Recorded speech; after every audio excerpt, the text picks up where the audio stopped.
People, terima kasih Anda masih bersama kami. Saya Ira Kusno dan ada Vaniko Soekarno di Indonesia Berbicara dalam episode Damai Indonesiaku. Dan kita masih bicara soal hashtag pahlawan pemilu atau pahlawan demokrasi. Betul, di informasi pertama ini di Gorontalo pengiriman perlengkapan pemilu juga hadirkan cerita inspiratif ya. Jadi belasan kuli panggul dipekerjakan untuk mengirim logistik karena lokasi hanya bisa dicapai dengan berjalan kaki selama 13 jam.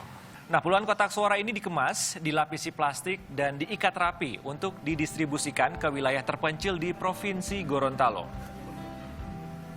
Kotak-kotak suara beserta perlengkapan pemilu lainnya didistribusikan oleh KPUD Kabupaten Bone Bolango dan KPU Provinsi Gorontalo ke wilayah terpencil seperti Kecamatan Pinogo. Ya, lokasinya yang tidak bisa diakses dengan kendaraan roda 4 membuat logistik dibawa oleh para kuli pikul yang berpengalaman pada pilkada sebelumnya.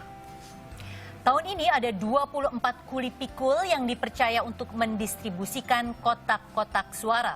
Para kuli ini menerima upah antara 500 hingga 600 ribu rupiah dan setidaknya mereka harus berjalan 13 jam untuk mencapai salah satu lokasi terjauh. Ya, Kecamatan Pinogo yang memiliki 1.462 DPT di 5 desa. Ini luar biasa perjuangannya. 13 jam jalan kaki. Wow. Saya perlu tanya kepada Siti dan kepada Pak Kaindo, kalau kemudian ada orang yang berteriak, ini curang pemilunya, petugas KPPS-nya melakukan banyak kesalahan, perasaannya seperti apa, Siti? Suruh dia aja jadi anggota KPPS. Pak Kaindo? Ada badan yang semacam Bawaslu dan Panwaslu bisa dilaporkan untuk ditindaklanjuti itu aja. Sakit hati nggak, Pak? Ya, untuk sakit hati tentunya iya. Karena kita udah kerja capek-capek tetap dibilang curang. Indra yang kehilangan ayah, rasanya gimana kalau dengar orang mengatakan seperti itu? Marah sih, emosi. Itu aja paling. Baik. Terselenggaranya pemilu serentak dengan baik tidak lepas dari perjuangan para petugas mendistribusikan logistik pemilu. Berikut sepenggal cerita dari Maluku Tengah. Beginilah kesulitan petugas kelompok penyelenggara pemungutan suara Kabupaten Maluku Tengah dalam mendistribusikan logistik pemilu ke pedalaman Pulau Seram. Ya, mereka harus menyeberangi sejumlah sungai di tengah hutan agar tiba di Kecamatan Seram Utara Timur Kobi. Total perjalanan yakni 2 hari 2 malam hingga tiba di lokasi. Gambar ini merupakan pengangkutan kembali logistik pemilu pasca pencoblosan yang digelar Kamis lalu.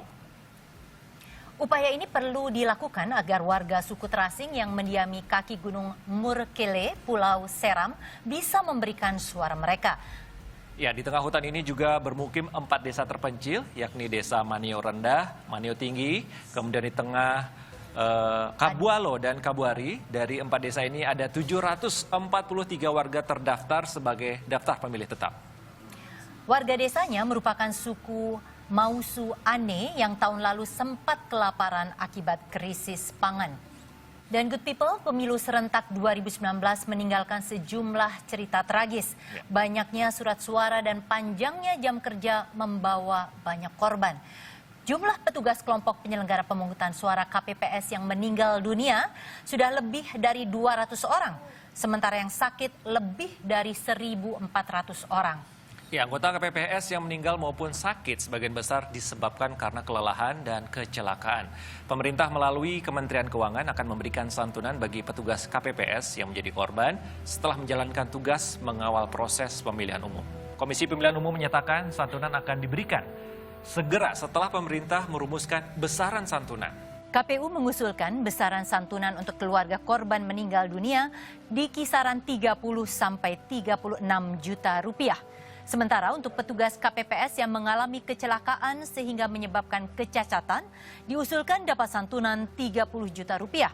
Selain itu untuk korban luka diusulkan mendapat 16 juta rupiah. Menteri Keuangan Sri Mulyani menyatakan akan mengakomodir usulan KPU lewat standar biaya yang tidak biasa. Meski belum memutuskan asal sumber dana untuk pemberian santunan, Sri Mulyani menegaskan pemberian santunan ini sesuai dengan peraturan perundang-undangan. Niko, kita masih punya Syahnas dan Mas Gilang. Betul. Yang Dalam satu rumah tangga berbeda pilihan 01 dan 02, tetapi dalam unit terkecil keluarga, mereka memiliki mekanisme untuk tetap menyatakan ini saatnya merajut kembali ke Indonesiaan. Setuju. Syahnas, Mas Gilang, silahkan.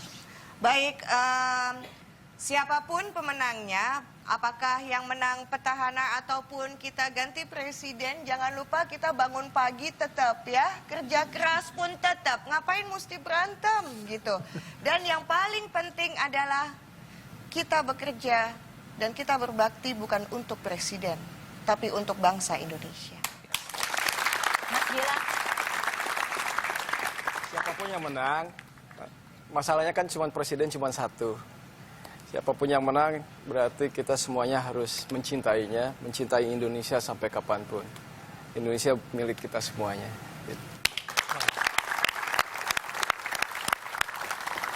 Good People, Pesta Demokrasi kali ini menorehkan sejumlah catatan. Kedewasaan bangsa Indonesia tengah diuji. Pesta demokrasi yang berlangsung 5 tahun sekali harusnya bukan untuk saling menghujat, tetapi justru untuk saling mengevaluasi. Ya, dan terus memperbaiki karena semua warga negara bertanggung jawab untuk mengawal dan menjaga negeri ini. Kemarin Anda boleh memilih 1 atau 02 ya. 02. Tapi ini saatnya kita untuk kembali merajut 03, yaitu Persatuan Indonesia. Terima kasih atas kebersamaan Anda. Seiring dengan berakhirnya pemilu, berakhir pula program Indonesia Berbicara. Saya Ira Kusno dan saya Paniko Soekarno, undur diri. Sampai jumpa. Selamat malam.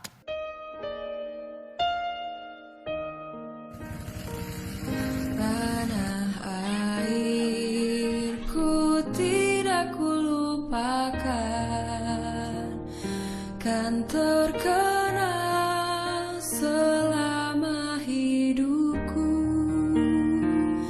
Biarpun saya pergi jauh, tidak akan hilang dari kalbu.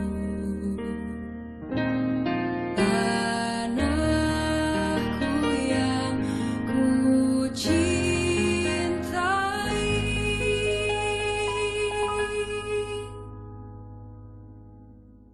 engkau